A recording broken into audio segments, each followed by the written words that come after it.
Hi, everyone. Welcome back to Appliance 101, where we discuss everything appliance related. My name is Pat Palingo from Yale Appliance, and with me is our CEO, Steve Scheinkoff.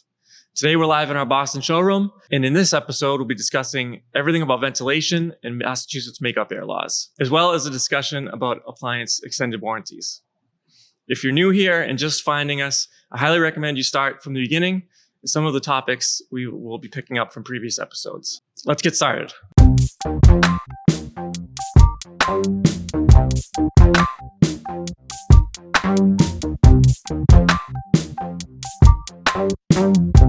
So this week we're talking about ventilation. Yep. So there's a couple key concepts for someone to understand when they're planning out a ventilation system. The good part is they've already chosen their cooking products. You know what you're dealing with, and now it's how do you plan to make sure you can get rid of all that smoke and grease that you're producing when you cook. So do you want to talk about what are those key concepts for someone to consider when they're starting? First of all, any hood will work as long as you don't cook. But ventilation is incredibly important, as recent reports have shown that poorly ventilated spaces add to internal air pollution, kids' asthma, all that not so good stuff. So you really want to vent properly. And the problem is that although cooking has increased in BTU, the average range when I first started selling, we had a 10,000 BTU max, and that's before pro ranges. Now the average, the most basic Whirlpool we sell has got 15,000 BTUs, and it's located in the front of the range. So it's really important, especially if you cook, that you ventilate properly. And it's not really all that hard to do. What you need to do is there's four basic concepts that we teach and have espoused for the last 13 years of our blogging and social media. And the first one's easy. It's cubic feet per minute. So the motor. Now you can put a motor on the inside of your hood in the duct line. It's called an inline or an outside. But typically CFM is cubic feet per minute. So when we say 600 CFM, we mean that 600 cubes of air is vented every minute. Now, to give you an idea, 1,200 CFM is the average, that's what you put in for a pro range, a 48-inch pro range. That's the average CFM of a small room. So every minute, when you have a 600 CFM, you're exhausting half a small room. So if you're cooking for 30 minutes, you may be exhausting almost the equivalent of a whole house. The second component, I know you're going to ask. The second component is the least understood. It's simple. It's simply called capture area. What a capture area is really refers to the depth. And that's become more important as, take a look at the just basic Whirlpool. It has two 15,000 BTU burners, and typically manufacturers will put at least one, if not two, in the front of the range. So you want something that has the depth to capture that. Even if you have a 22-inch, 1,200 CFM hood, what happens is the smoke's just going to billow past the hood. So it's very important that the capture is 24 inches to cover those bigger burners. And then basically you have your venting, and that's two ways. The best way to vent is just using gravity. Smoke goes up, so you want to vent straight up and out of your house. If you're on a wall, venting straight back is good. Every time you put an elbow, and we'll get to downdrafts a little bit later, you reduce the static flow of the actual exhaust. So straight up, straight back. And then we talk about the actual duct itself. Ducting should be straight galvanized, not flexible. I don't even think flexible is legal because it holds grease, and God forbid you have a fire going in your hood, and then you've basically lit your whole venting on fire. And then you should make it compatible to the actual hood that you're buying. A lot of people used to use way back when I started vent hose. It's crazy that seemed 4-inch, but I think especially if you're to studs, bigger duct will work better because the more volume of smoke will be transported through that duct. Yep. So those are the principles to consider. Yes, those are the four that you want to consider. And then once you understand that, you can start to choose the actual type or style of hood that's going to work for your kitchen design. Mm-hmm. First type, let's dive into as a pro style hood. You want to touch on that and the pros and cons? Typically, pro style hoods are 24 and 27 inches deep. They have the baffle filters. They're the big bulky hoods that you see, and they're becoming more common. Tend to be taller at 18 inches, whereas hoods typically are 6 to 10. So they're designed for capture, not just in width but in height, and they're designed to vent, and they typically are compatible with the higher CFM motors. So those are typically what you want to do. You see more and more if you cook and you walk cook. You see more pro hoods being sold for people that really like to cook. So that's probably the most powerful. That's the most powerful, and that's the best capture. And then there's a couple of different maybe design elements, but there's a chimney style or chimney style is those focal point type hoods. They're typically 21 inches deep. So they're not designed for pro rangers, although there are a few that are now. I think Best has one and Blue Star has one that are 24 inches deep. Those typically, when we talk about hoods, the different shapes, there's the triangle shape, there's the under cabinet shape. Typically, as long as it conforms to the four, especially with the way you cook, then you can buy anything. But typically, you're buying those triangular European shapes because it's a focal point in your kitchen. And those are typically likely used on an exterior wall. If you have your cooking placed in an island in the center of your kitchen, there's options as well. Yeah, typically those are supported by the actual hood chimney itself. So they're called island hoods. Whereas typically wall mount hoods, they're not finished on the back, so they're mounted on the back versus say the chimney, which is what the island hoods are. How the island hoods are designed. And they come in all different sizes and shapes. And then you mentioned downdrafts earlier. Those are typically found in those large kitchen islands. But there's definitely pros and cons if you're considering a downdraft. Do you want to dive into that? I don't know too many pros other than when people say it's like the only thing they can put in because there's maybe something existing. But downdrafts are really, one of the things that we've talked about is kitchen design. A lot of people put cooking in the middle of their kitchen, and that's fine. I always get splatter when we cook, so I'm not sure if cooking in front of guests is always I've made some allusions to Benihana, but Benihana's got if you ever go to one or any kind of hibachi style kitchen, they always have the big overhead hoods over it to capture all the smoke and steam.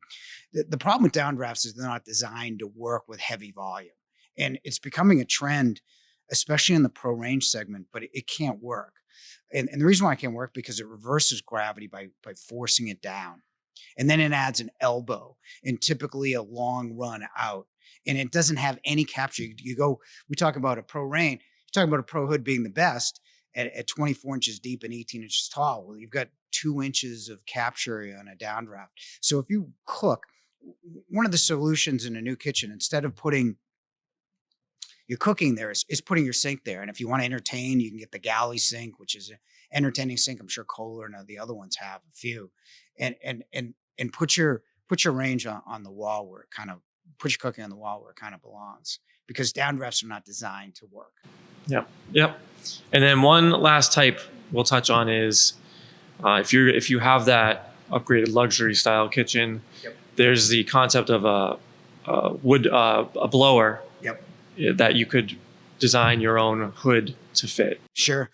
Wood hoods are where you're putting the wood acts as the steel, and it's a great look.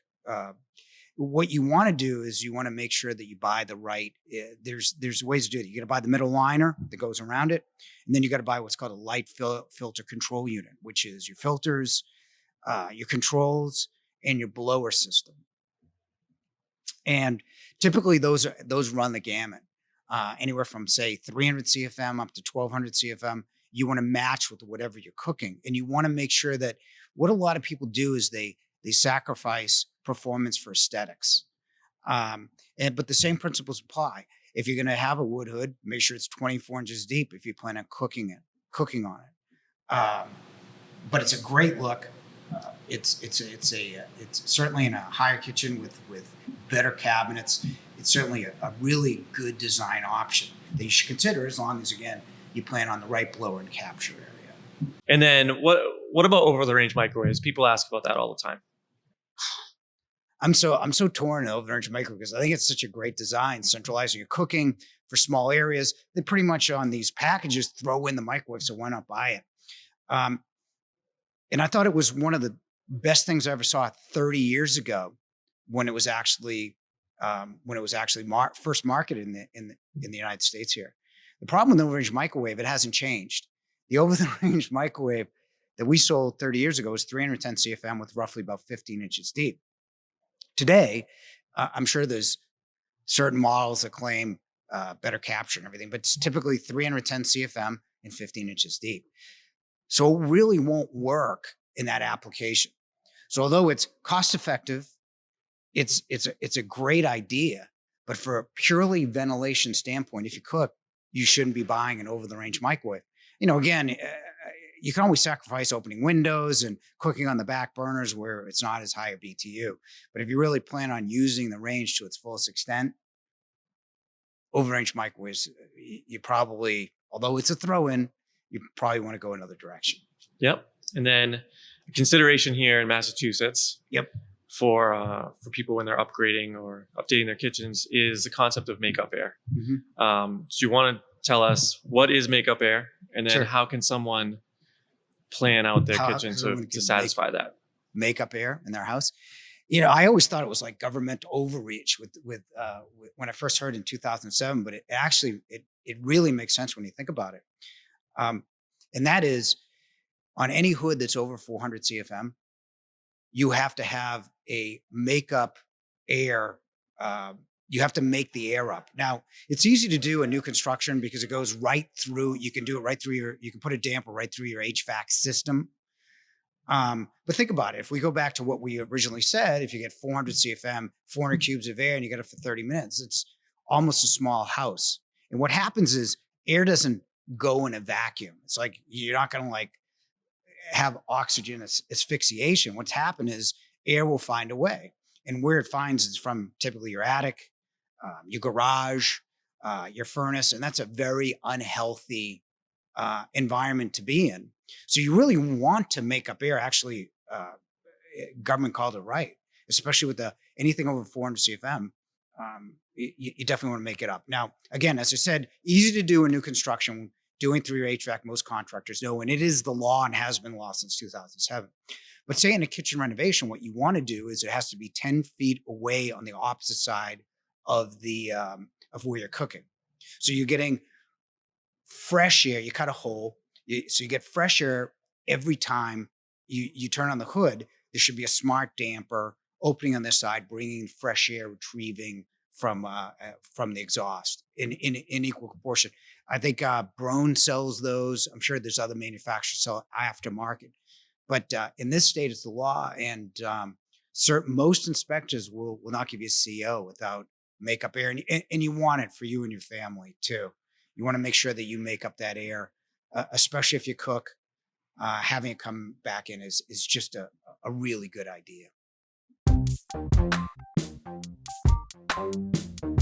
So we've talked a lot about how to choose products. We talked about ranges, pro ranges, wall ovens, cooktops. Now, when people are considering these big purchases, the concept of extended warranties comes up naturally, right? And there's some times where it makes sense to buy an extended warranty, but then also sometimes when it never makes sense to buy an extended warranty. So do you want to tell us how should people go about making that decision? Well, we never sold extended warranties here because we sold a Maytag washer, lasted 19 years. I'm not going to sell a 5-year warranty for however much it is because you didn't need it. The problem is appliances break more now than they used to. So